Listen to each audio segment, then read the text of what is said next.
Don't Breathe raconte l'histoire de Rocky, Money et Alex, qui sont un groupe de 3 jeunes adultes qui cambriolent les maisons pour les revendre à un chef de gang quelconque afin de gagner leur argent. Rocky fait ça spécialement pour pouvoir s'échapper de sa mère, qui est une alcoolique irresponsable, et entraîner avec elle sa petite sœur et lui offrir une vie plus correcte, plus décente. Un jour, Money vient avec un super plan, cambrioler un ex-vétéran de la guerre, aveugle, qui, parce qu'il a perdu sa fille due à un accident, a reçu une énorme indemnité de cette famille. Ils vont donc s'introduire à l'intérieur de sa maison afin de trouver cet argent, mais vont se rendre compte que peut-être l'ex-soldat a encore quelques forces derrière lui. C'est un film que j'attendais beaucoup, c'est un film qui ne m'a pas déçu du tout. Tout le principe est de bouleverser encore une fois les codes de l'horreur ou de les pousser à l'extrême. Un peu le même principe que dans le noir. On prenait un principe de film d'horreur, avoir peur de l'ombre, du noir, de la nuit, et on le poussait à l'extrême. Ici c'est pareil, on inverse les idées. C'est-à-dire qu'au lieu d'avoir peur d'être vu dans ce film, ce qui est la plupart des cas dans les films d'horreur, les gens se cachent pour ne pas être trouvés, les gens doivent faire attention à ne pas être entendus.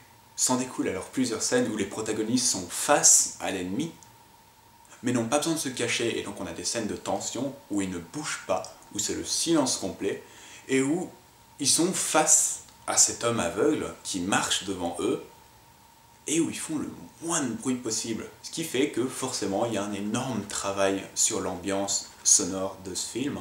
Il y a vraiment beaucoup de scènes silencieuses où on travaille sur cette ambiance sonore du silence, et où ils ont évité, et j'espérais que ce soit le cas, les jumpscares complètement inutiles.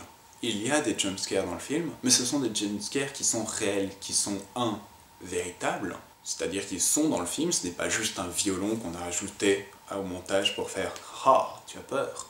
Et c'est des jumpscares réels, c'est-à-dire qu'il faut avoir peur de ces choses. Par exemple, ce sera la fille est silencieuse, elle avance dans le couloir, et d'un coup, le mec va ouvrir une porte.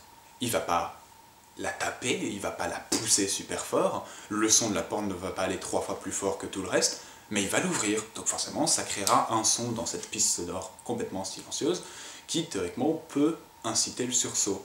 Des moments aussi où il apparaît, il attrape quelqu'un, pas de violon par derrière qui fait POUM, ou alors s'il y en a en fait c'est plus des jumpscares comme dans les années 80, c'est-à-dire que c'est un son sourd qui continue, qui fait plus un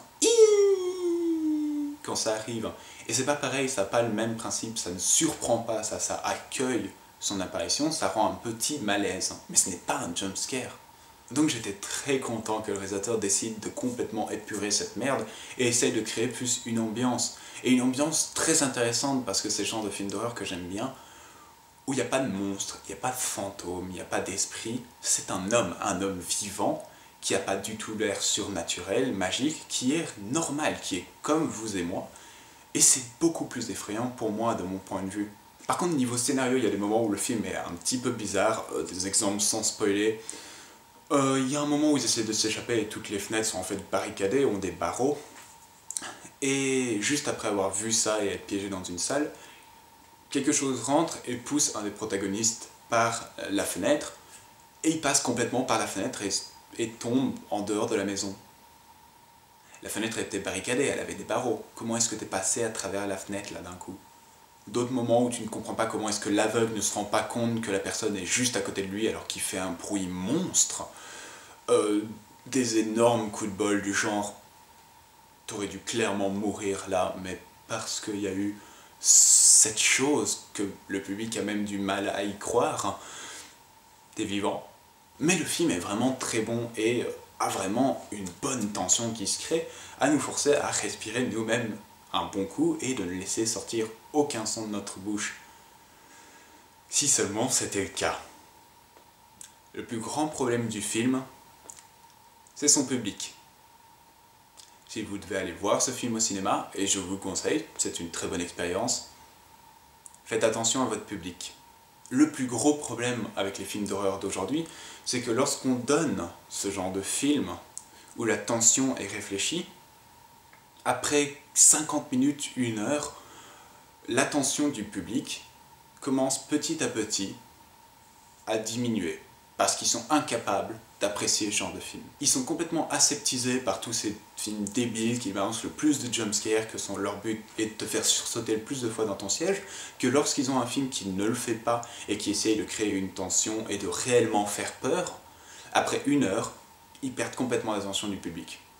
Ce qui fait qu'après 50 minutes de film, j'avais des gogoles qui commençaient à rire parce que des gens se font tabasser violemment à l'écran, et la violence est assez graphique dans ce film, c'est vraiment de la bonne grosse violence, bien cruelle, bien crue, filmée directement dans ta face, et ça fait rire les gogoles derrière. Le genre de choses que je ne peux pas comprendre. Les gens qui commentent, surtout, j'avais 2 filles derrière moi qui étaient, après 30 minutes, 40 minutes de film, qui s'amusaient à commenter, surtout à chuchoter entre elles, à croire qu'on les entendait pas, mais quand tu chuchotes comme ça, on t'entend, même dans un cinéma. Et des réflexions chiantes, parce que quelquefois, bien sûr, il fallait qu'elle parle à voix haute, des réactions du genre, quand quelqu'un se prend un point, elle faisait « aïe », « aïe » à voix haute, ce qui fait que, par exemple, une scène où quelqu'un donnait 3 points, ça faisait « aïe », « aïe », « aïe ». Le genre de choses qui m'énerve profondément aussi, les gens qui disent leurs réactions du genre « ah non, t'es trop con, t'es trop con ». Je vais pas au cinéma pour apprécier votre avis, votre ressenti aussi énorme sur le film, tout le monde s'en fout. Si vous voulez exprimer votre ressenti sur le film, attendez que le film soit fini. Surtout qu'en plus, la plupart des gens qui font ces réactions de « aïe, oh, t'es trop con, n'y va pas » et tout ça, ne comprennent pas du tout ce que c'est d'écrire un personnage, et n'arrivent pas du tout à se mettre dans la situation et à se dire « si, je ferai ça aussi ». Donc je peux dire que ma séance a été légèrement gâchée par mon public. Si vous êtes un groupe de potes qui décident d'aller au cinéma après une petite partie abreuvée ou juste complètement sobre, pour se moquer d'un film, pour commenter dessus, pour se marrer, ou alors si vous êtes incapable de garder vos réactions à vous et de ne pas le partager à toutes les salles, n'allez pas au cinéma.